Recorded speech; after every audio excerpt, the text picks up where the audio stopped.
BDF কর্মকর্তা এবং সাংবাদিকদের মধ্যে তর্কযুদ্ধে পণ্ড হয়ে গেল সাংবাদিক সম্মেলন। ঘটনাস্থল করিমগঞ্জের একটি হোটেলে। করিমগঞ্জ লোকসভা আসনের কংগ্রেস প্রার্থী হাফেজ রশিদ আহমদ চৌধুরীর সমর্থনে সাংবাদিক সম্মেলন ডেকেছিল বরাক ডেমোক্রেটিক ফ্রন্ট। তারা বলেন, গত 30 বছরে করিমগঞ্জে নাকি কিছুই হয়নি। রাস্তাঘাট, বিদ্যুৎ পরিষেবা, রেল, স্বাস্থ্য পরিষেবার কোনো উন্নতি হয়নি। কংগ্রেসের তরফে জেলা সভাপতি রজত চক্রবর্তী, প্রদেশ কংগ্রেসের সাধারণ সম্পাদক স্বপন মণ্ডল, হাফেজ রশিদ আহমদ চৌধুরী প্রমুখ নেতারাও বিজেপি প্রার্থী কৃপানাথ মালাকে অকর্মণ্য বলে মন্তব্য করেন। করিমগঞ্জ মেডিকেল কলেজ রামকৃষ্ণনগরে নিয়ে যাওয়া নিয়েও তারা বিজেপির সমালোচনা করেছেন। কয়েকজন সাংবাদিক কংগ্রেস এবং বিডিএফ নেতাদের বক্তব্যের সঙ্গে একমত না হয়ে পাল্টা প্রশ্ন করলে তর্কযুদ্ধ শুরু হয়ে যায়। রাগে অগ্নিশর্মা হয়ে ওঠেন কয়েকজন। একসময় তারা উত্তেজিত হয়ে সাংবাদিকদের বিজেপির এজেন্ট বলে মন্তব্য করতে দ্বিধাবোধ করেনি বলে অভিযোগ উঠেছে। এতে চটে যান সাংবাদিকরাও। বিডিএফ নেতারা টেবিলে কিল ঘুষি মেরে সাংবাদিকদের সামনে ক্ষমতা জাহির করতে থাকেন। এর প্রতিবাদে সাংবাদিকরাও সাংবাদিক সম্মেলন বয়কট করে বেরিয়ে আসেন।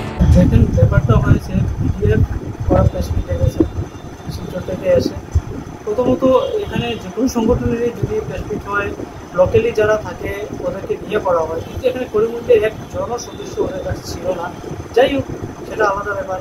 তারপর ওরা বলছে যে প্রথম থেকে বলছে ওরা কোনো দলের সমর্থন করে না, কিন্তু তারা দেখা যাচ্ছে যে একচেটিয়াভাবে বিজেপির যে প্রার্থী ওনাকে দোষারোপ করছে, ইউআইটিএফ এর প্রার্থী শাহবুল ইসলামকেও দোষারোপ করছে। ওরা তাদের কাছে সবাই অপদার্থ। একমাত্র হাফিজ রশিদ চৌধুরী ওনাকে ওরা সমর্থন করে এবং ওরা সরাসরিভাবে ওরা আবেদন জানাচ্ছে যে হাফিজ রশিদ চৌধুরীকে ভোট দেওয়ার জন্য। এবং আমরা দেখেছি যে ওরা যখন প্রেসমিট করছিল ওদের সাথে কিন্তু প্রদেশ কংগ্রেসের সাধারণ সম্পাদক স্বপন মণ্ডলও বসেছিলেন। তো তারা আবার বলছে যে তারা কাউকে সাপোর্ট করে না। এর মধ্যে ওরা একচেটিয়াভাবে বলে যাচ্ছে কোনোদিন করিমগঞ্জে এদের কোনো সংগঠন নেই, কোনো অস্তিত্ব নেই, ওরা কোনোদিন করিমগঞ্জে আসেনি। হঠাৎ করে এসে বলছে করিমগঞ্জে কিচ্ছুই হয়নি, করিমগঞ্জে কিছুই নেই। 30 বছরে করিমগঞ্জে কোনো উন্নতি হয়নি। আসাম সরকার বারবার বঞ্চিত করে যাচ্ছে। আর করিমগঞ্জে কিছুই নেই, রাস্তাঘাট, জল, বিদ্যুৎ কিছুই নেই। বিদ্যুৎ থেকে এমন অবস্থা, সেন্ট্রালি সেটাও একটা ইস্যু হয়ে গেছে, করিমগঞ্জে বিদ্যুৎ থাকে না। কিন্তু সেটা একটা সময় ছিল, কিন্তু আমরা তো সরকারের সমর্থন দোষারোপ করতে পারি, কিন্তু সমর্থন কিছু একটা যদি ভালো কাজকে আমরা বলি যে সেটা ভালো কাজ হয়েছে, সেটাকে তো সমর্থন করা বলে না, বা সমর্থন করলেও অসুবিধা কি, যেটা ভালো তো সেটা ভালোই। কারণ দেখা গেছে যে বর্তমান সময়ে আমাদের সাংবাদিক এই কথাগুলোর এগেইনস্টে ওসিমকে বলেছিলেন যে রাস্তাঘাট তো হয়েছে দাদা, রাস্তাঘাট, রেল যোগাযোগ অনেক উন্নত হয়েছে কয়েকদিনে। ওরা বলেন সেটা তো কেন্দ্রীয় স্কিম। আর এ বাবা কৃপানাথ মালা হোক বা হাফিজ রশিদ চৌধুরী, ওরা তো সেন্ট্রালের জন্যই প্রতিদ্বন্দ্বিতা করছে। ওরা তো এমপি ক্যান্ডিডেট, ওরা তো কোনো পঞ্চায়েত প্রতিনিধি না, ওরা সেটুকুও জানে না। এটা তো সেন্ট্রালের বুক। সেই কথাটা বলার পর ওরা সরাসরি অসীম দেবকে বলে উঠলো যে উনি নাকি বিজেপির এজেন্ট। আশ্চর্য ব্যাপার।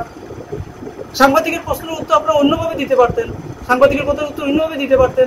এজেন্ট তো আপনারা কংগ্রেসকে নিয়ে প্রেস মিট করছেন, কংগ্রেসের সাধারণ সম্পাদক আপনার সাথে বসে আছে, আপনারা সরাসরি সবাইকে, যত বিজেপি প্রার্থী বা ইউআইডি প্রার্থীকে দোষারোপ করছেন, একচেটি আপনারা কংগ্রেসকে সমর্থন করছেন। তো সেক্ষেত্রে আপনারা বিজেপির এজেন্ট বলার কি দরকার ছিল? তারপরে এদের মধ্যে একজন লোক হাত থাপ্পড় দিয়ে টেবিলের মধ্যে হাত বাড়িয়ে নিয়ে এইভাবে একটা উত্তেজনার সৃষ্টি করলেন। এতে সাংবাদিকরা সামান্য উত্তেজিত হয়েছে, ওদেরকে অনেক কথা বলেছে। যে বিডিএফ নামের একটি সংগঠনের একটি সংবাদ সম্মেলন ছিল, যে বিডিএফ বলতে আমরা প্রদীপ দত্ত রায় বুঝি, কিন্তু এখানে দেখা গেছে যে বিডিএফ প্রদীপ দত্ত রায় নেই। ওনাদেরকে বলা হয়েছিল যে বিডিএফ সংগঠনের মুরব্বী প্রদীপ দত্ত রায় কোথায়। ওনারা বললেন যে প্রদীপ দত্ত রায় বলে কেউ এই সংগঠনে নেই। তো আমাদের প্রথম থেকে এটা একটা পুরো সংগঠন নাকি সন্দেহ হয়েছিল, এবং ওরা বারবার বলছিলেন যে বরাক উপত্যকা, বিশেষ করে করিমগঞ্জে কোনো উন্নয়ন হয়নি, না রাস্তাঘাটের উন্নয়ন হয়েছে, না রেলের উন্নয়ন হয়েছে, না বিদ্যুৎ এর উন্নয়ন হয়েছে, এবং অসংখ্য বলেছেন। এবং যারা ক্যান্ডিডেট পারুল চৌধুরী উনি নাকি অপদার্থ, কৃপানাথ মালা উনি অপদার্থ, একমাত্র হাফিজ রশিদ চৌধুরী কিছু কাজ করেছেন। তো যখনই ওনাদের কথা শেষ হওয়ার পরে ওনারা যখন বললেন যে আপনাদের কোনো কিছু কথা আছে কি, তখন প্রত্যুত্তরে আমি অসীমকে বললাম যে দেখুন, রেল যোগাযোগ এবং সড়ক যোগাযোগ যেটা বিজেপি গভর্নমেন্ট আসার পরেই উন্নয়ন হয়েছে।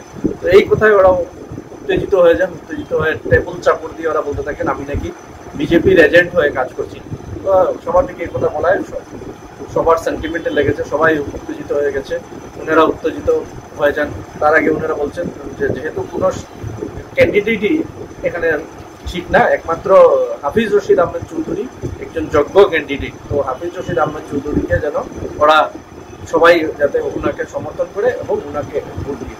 তো একটা সাংবাদিক সম্মেলনে যখন ওরা কোনো প্রশ্ন উত্থাপন করেন, তারপর যখন সাংবাদিকদের প্রত্যুত্তর দিতে পারেন না, তখন ওরা উত্তেজিত হয়ে যান এবং সাংবাদিকদের এজেন্ট, রাজনৈতিক দলের এজেন্ট বলে যান। তারপর ঘটনা নিয়ে ওরা উত্তেজিত এবং দুপুরের মধ্যে কিছু উত্তপ্ত বাক্য বিনিময় হয়। এটা অত্যন্ত নিন্দনীয় জিনিস আমরা মনে করছি, কারণ যারা যে সংগঠন, আদৌ ওরা বিডিএফ এর সংগঠন বলে আমাদের মনে হয় না, কারণ আমরা প্রদীপ দত্ত রায়ের বিডিএফ এর সংগঠনের অনেক প্রেস মিট আমরা দেখেছি, কিভাবে ওরা প্রেস মিট করেন বা সাংবাদিকদের সঙ্গে ব্যবহার, কিন্তু ওরা সম্পূর্ণ নির্লজ্জভাবে আজকে এখানে এসে বসেছেন। এবং কোনো আমরা যখন জিজ্ঞেস করলাম ওখানে করিমগঞ্জের কোনো মানুষ আছে নাকি তাদের সংগঠনে, ওরা তাও বলে না, করিমগঞ্জেরও কেউ নেই।